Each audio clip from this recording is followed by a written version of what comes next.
الحمد للہ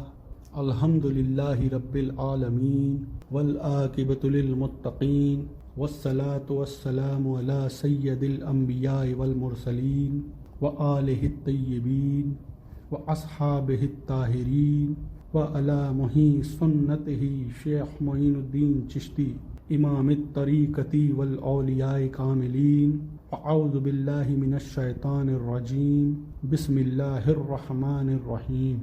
السلام علیکم میرے دوستوں اور میرے بھائیوں، آج میں آپ کو کچھ معراج کے بارے میں واقعہ پورا بتانا چاہوں گا، اس لیے سب سے پہلے ہم قرآن پاک سے شروع کرتے ہیں اور میں ترجمہ قرآن پاک کا پڑھوں گا اور جیسا لکھا ہے ویسا ہی پڑھوں گا، میں اس میں ڈیٹیل نہیں کروں گا۔ سب سے پہلے ہم بنی اسرائیل کی پہلی آیت لیتے ہیں، اس کا ترجمہ۔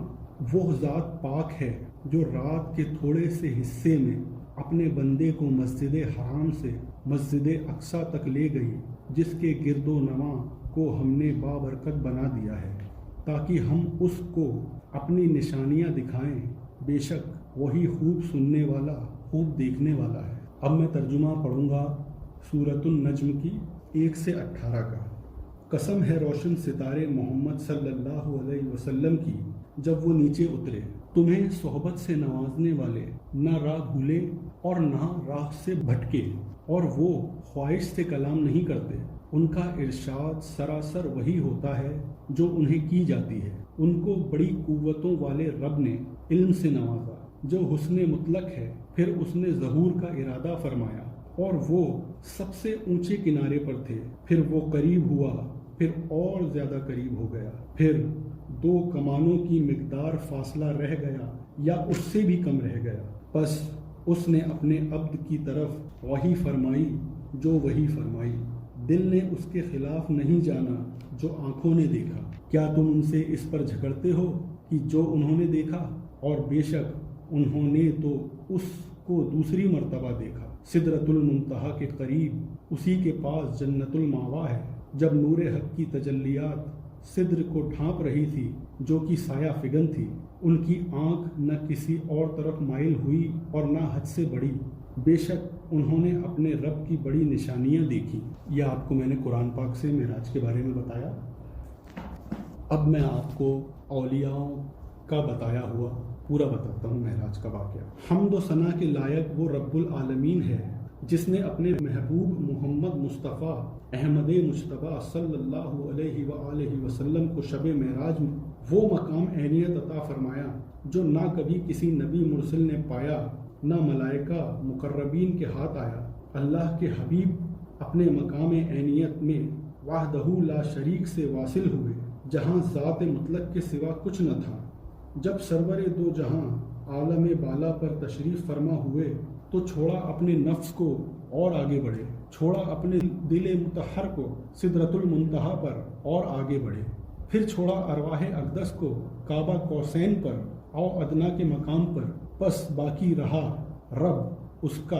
اور وہ قادر مطلق ہے جس نے پرندوں کو اپنا جسم معلق رکھ کر ہوا میں پرواز کرنے کی قوت عطا فرمائی، اور آبی جانور کو پانی میں باحفاظت رہنے کی طاقت عطا فرمائی، اور انسان کو اشرف المخلوقات بنا کر اس کے مادی دماغ کو ایسے مادی آلات ایجاد کرنے کی توفیق دی کہ وہ ہوائی جہاز میں بیٹھ کر ہوا کے طبقات میں پرواز کرے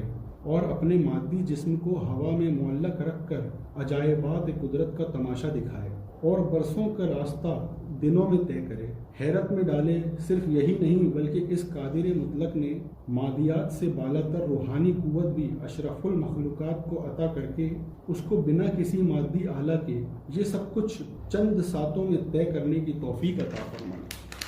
اور جس نے عام انسانی روحانی طاقتوں سے بالاتر وہ مخصوص روحانی تصرف خیر البشر فخر موجودات حضرت محمد مصطفیٰ صلی اللہ علیہ وآلہ وسلم کو عطا فرمایا کہ حضرت برق کی رفتار سے زیادہ سرعت کے ساتھ اپنے پاک نوری جسم سے چشم زن میں مکہ معظمہ سے بیت المقدس اور وہاں سے 7 افلاک یعنی کہ 7 آسمان اور عرش معلیٰ تک تشریف لے گئے، اور پھر بصارت واپس آ کر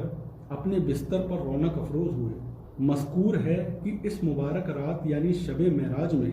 اللہ تعالیٰ نے جبرائیل امین کو حکم دیا کہ کہ رضوان سے کہو کہ بہشت کی آرائش کرے اور حور و غلمان بھی اپنے آپ کو آراستہ کریں، اور نکیرین کو حکم پہنچا کہ آج آزاد کرنے سے دستکش ہو، کسی پر عذاب نہ کیا جائے، اور معالک داروگا دوزخ سے کہا آج آتش دوزخ سرد کر دے۔ جب حضرت کی عمر شریف 51 سال 4 ماہ 17 دن کی ہوئی تو سن 12 میں یعنی بعثت کا 12واں سال میلاد النبی میں رجب کی 27ویں شب بعد نماز عشاء، جبکہ سرور عالم صفا اور مروہ کے درمیان حضرت ام ہانی کے مکان پر رونق افروز تھے، جبرائیل امین تشریف لائے اور بہت ہی آداب سے عرض کیا کہ اللہ تعالیٰ نے آپ کو بلایا ہے اور وہ بزرگی دینا چاہتا ہے جو آج تک کسی بندے کو نہیں ملی،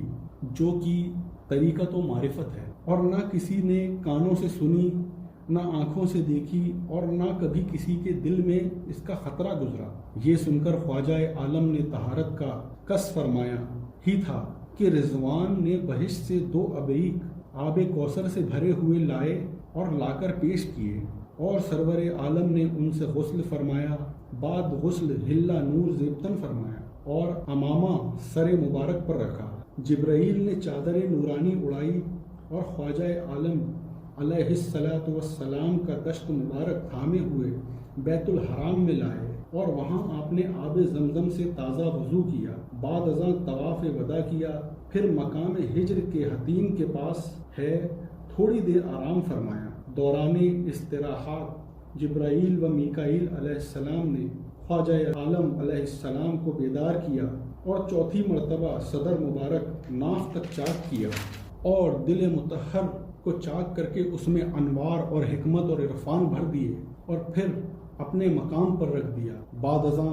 جبرائیل سرور عالم کا دشت مبارک تھامے ہوئے مسجد حرام سے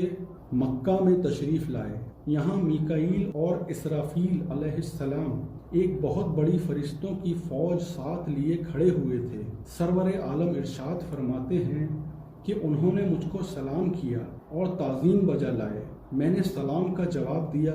اور انہوں نے مجھے انعام الہی کی بشارت دی، اور وہاں میں نے ایک مرکب کھڑا ہوا دیکھا جو میانہ قد کا گھوڑے سے تھوڑا چھوٹا مگر کھچر کے برابر تھا، اس کا رنگ سفید تھا مگر نہایت چمکدار کہ دیکھنے سے نگاہ کو خیر ہی ہوتی تھی، اور اس برق کی تذکیر یعنی براق کی پیشانی بخط نورانی لکھا تھا لا الہ الا اللہ محمد الرسول اللہ۔ پھر جبرائیل نے رکاب تھامی اور میکائیل نے براق کی بات پکڑ کر سرور عالم کو سوار کیا اور مسجد اقصی کی طرف سرور عالم کی سواری لے چلے۔ دائیں بائیں بہت بڑی جماعت فرشتوں کی سرور عالم کے ہمراہ تھی۔ پھر جبرائیل نے کہا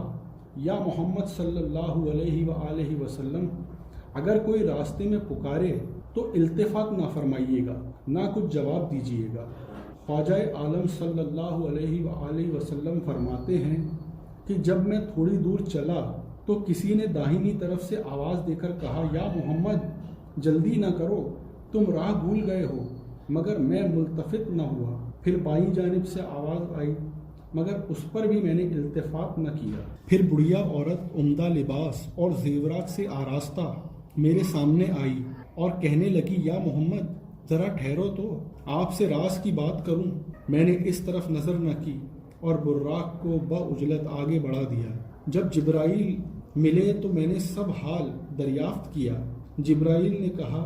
پہلے پکارنے والا یہودی تھا، اگر آپ اس کو جواب دے دیتے تو آپ کی امت آپ کے بعد یہودی ہو جاتی۔ دوسرا پکارنے والا نصرانی تھا، اگر آپ اس کو جواب دے دیتے تو آپ کی امت آپ کے بعد نصرانی ہو جاتی، اور وہ عورت دنیا تھی،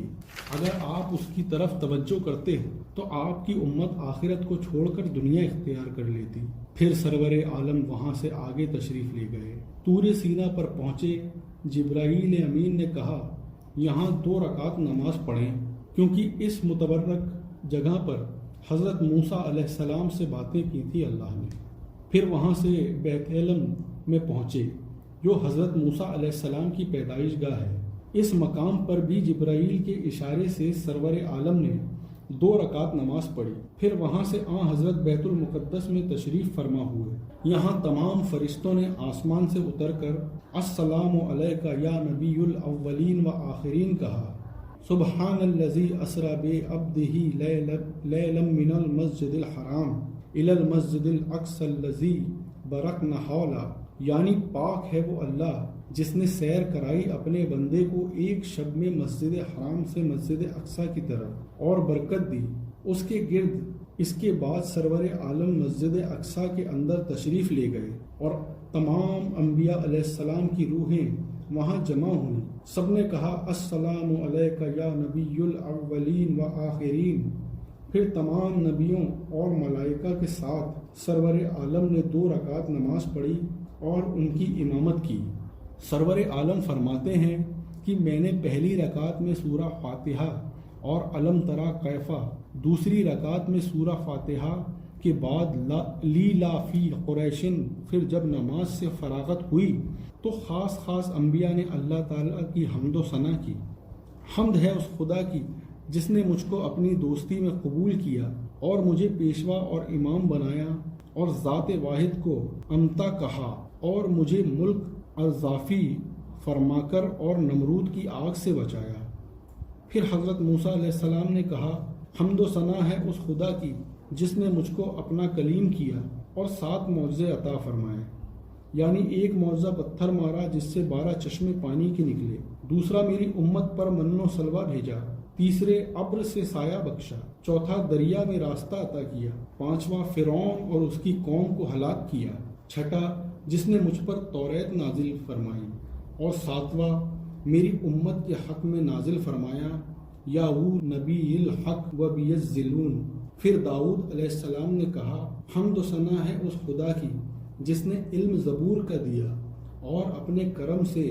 احسان مند کیا اور خوش الہانی عطا فرمائی، اور میرے ہاتھ میں سخت لوہے کو نرم کیا اور جانوروں کو میرا مسخر کیا اور جالوت کو میرے ہاتھ سے ہلاک کیا، اور جس نے فضل و خلافت و حکومت اور خطاب عنایت فرمایا۔ پھر حضرت سلیمان علیہ السلام نے عرض کیا حمد و ثنا ہے اس خدا کی جس نے ہوا کو میرے مسخر کیا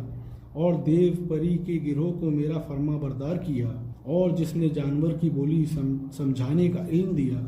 اور ملک عظیم عنایت فرمایا۔ پھر حضرت عیسیٰ علیہ السلام نے کہا حمد و ثنا ہے اس خدا کی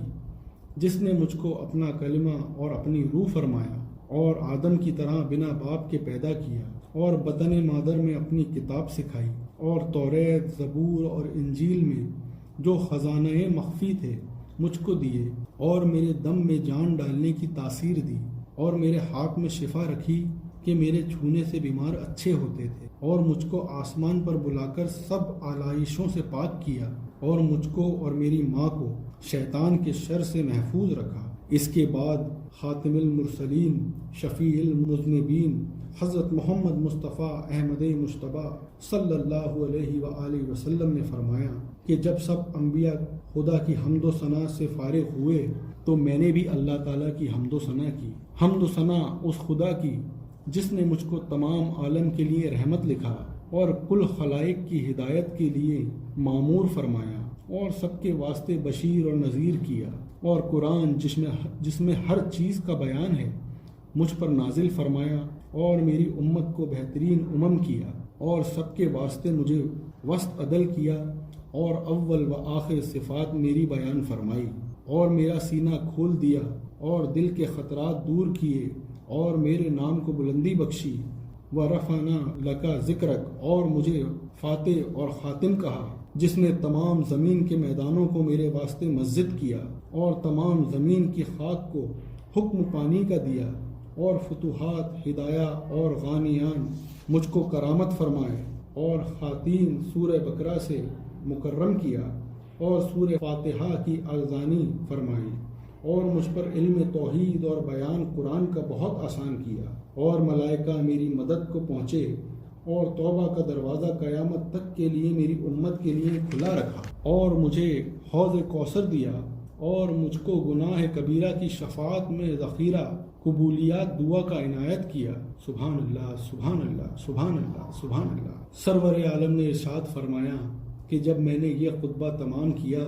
تو حضرت ابراہیم علیہ السلام نے اور انبیاء علیہ السلام کی طرف اشارہ کر کے فرمایا بہذا فضلکم محمد. سرور عالم فرماتے ہیں کہ پھر پیغمبروں نے مجھے کہا کہ اے محمد صلی اللہ علیہ وآلہ وسلم، حق تعالیٰ نے آج تم کو وہ شرف دیا ہے جو ہرگز انبیاء اولین و آخرین کو نصیب نہیں ہوا. اب آپ کو لازم ہے کہ اپنی امت کے واسطے تخفیف درمانے طلب کیجیے